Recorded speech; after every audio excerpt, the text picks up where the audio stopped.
Yo, what's happening, folks, and welcome back to the HitLab Academy for YouTube with myself, Howie. And in today's video, we are going to be breaking down another vocal chain.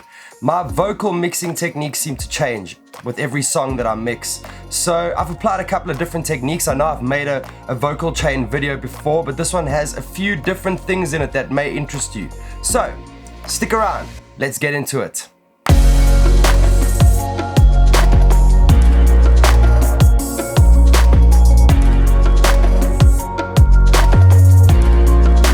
So the song we're going to be working on today is a song of my own called Memories of You. It's a single that I'm going to be dropping in a couple of weeks from now, and I'm super stoked about that. So go check out my independent channel, Howie Comrink, above. I'll link it above.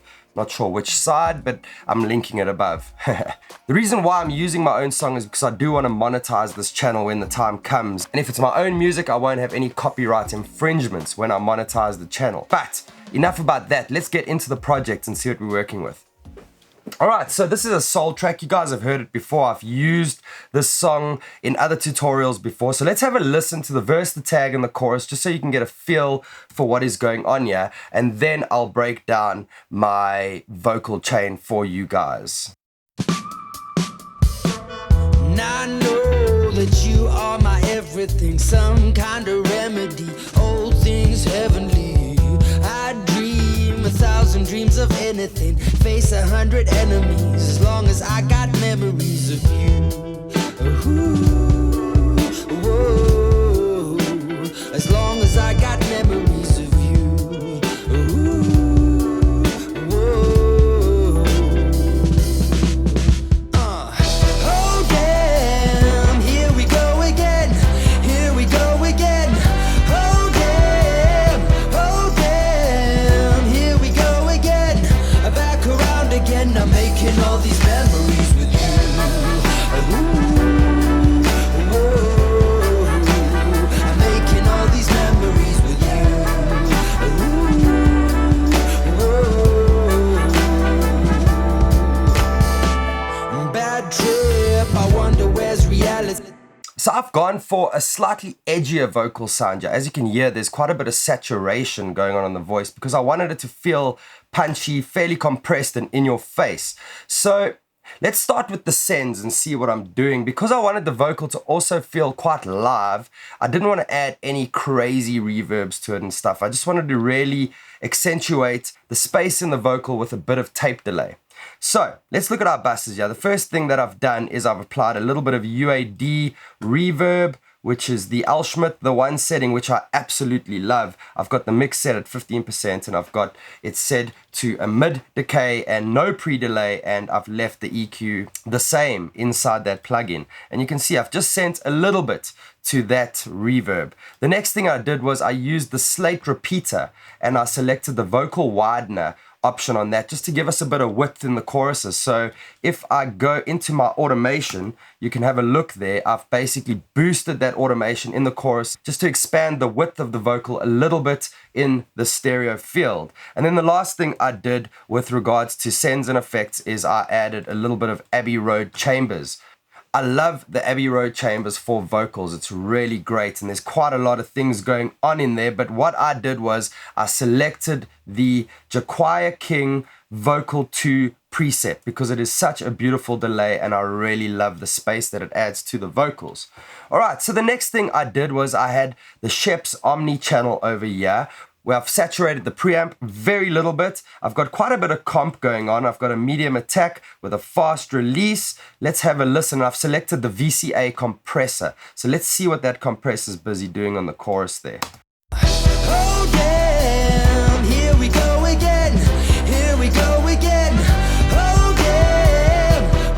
So we're running at about minus 12 dBs of gain reduction, and then I've just applied the Sheps Omnichannel de-esser, which is an absolutely incredible de-esser. I have a love-hate relationship with de-essers. Sometimes I feel like certain de-essers can completely destroy the sound of the vocal, where I think this Sheps Omnichannel de-esser is absolutely beautiful, and it really just keeps the main sound of the vocal happening whilst de-essing all those high S frequencies.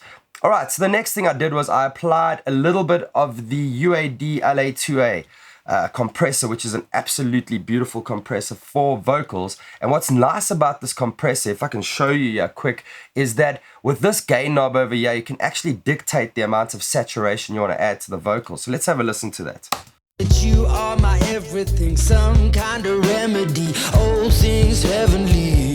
I dream 1,000 dreams of anything. So as you can hear there, if you really push it, it actually gets quite crunchy and quite hard. And I'm doing very little peak reduction on that, very, very little. I'm using this plugin merely but for the sound of the plugin and that little bit of saturation that this gain knob adds to the sound. All right, the next thing I did was my usual limit at a release of 60, which just catches all those things and makes the vocal sound nice and present and in your face.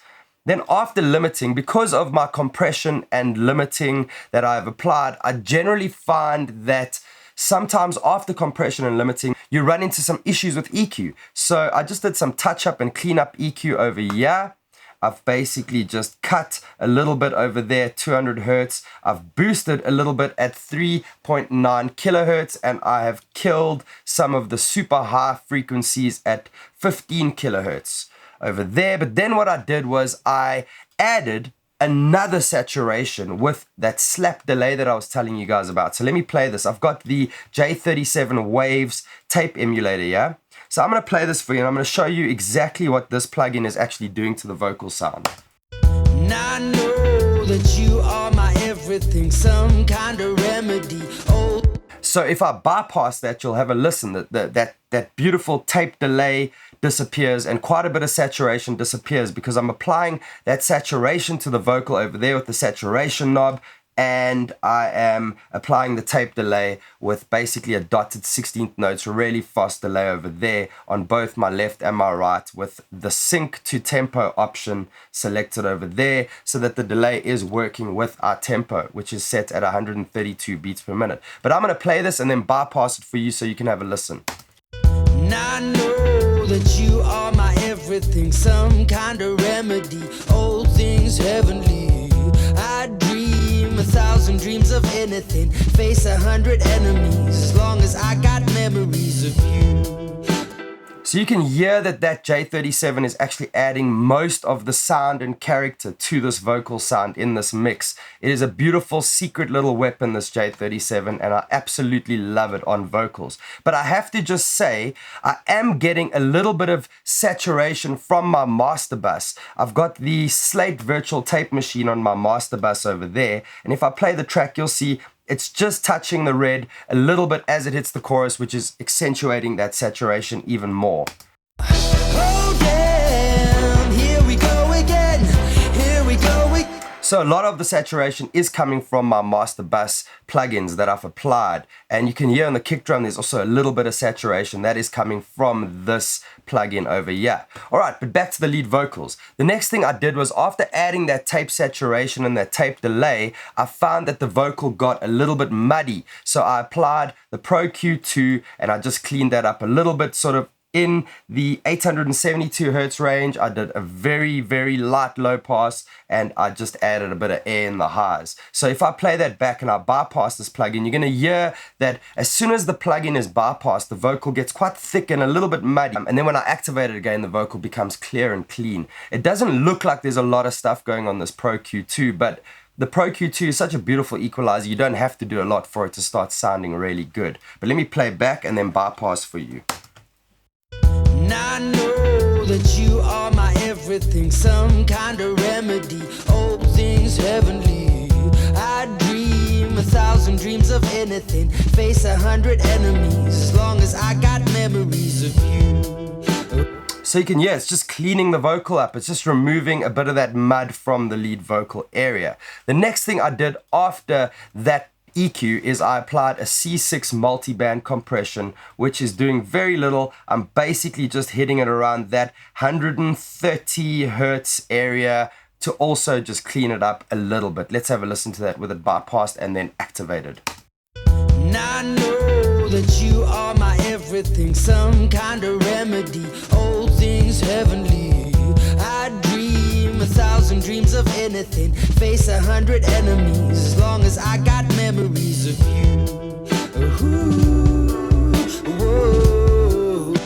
So it's very subtle, but it does make a difference in the mix, and it helps the lead vocal translate a little bit better across the board on cell phones, hi-fi systems, radios, in-store systems, and big PAs. It really does help. That is why I use the C6. It's like a little controlling mechanism to control the lead vocal and make sure that nothing pops in funny places in that low mid range. The next thing I did was I added a little bit of a doubler. Not much at all. It's basically just for the character of it. It's, you can see the left and the right is at minus 11 dBs of gain. So it's minus 11 dBs below the actual centered lead vocal. And then lastly, what I always do with lead vocals is I apply a little bit of this noise suppressor from Waves just to clean up whatever noise there may have been in between the singing. You can't really hear that difference unless you solo the vocal. So let's solo the vocal and see what's happening there. And I know that you are my everything, some kind of remedy, all things heavenly. And I know that you are my everything, some kind of remedy, all things heavenly. I dream. And I know that you are my everything, some kind of remedy, all. Super subtle, but it just cleans it up in the gaps where no one is singing on that lead vocal. It just cleans that file up really nicely. And when you've applied compression and stuff, obviously compression can bring up quite a bit of noise floor. So this helps for that. Well guys, that's it for today. Thank you so much for sticking around and watching this video all the way through until the end. I hope you enjoyed it. Please subscribe to the channel, leave a comment down below for the algorithm, and give this video a thumbs up or a thumbs down depending on how you felt it went. Guys, it's been super awesome. I hope you guys have yourselves a fantastic week, and I'll catch you at the next one. Enjoy. Peace.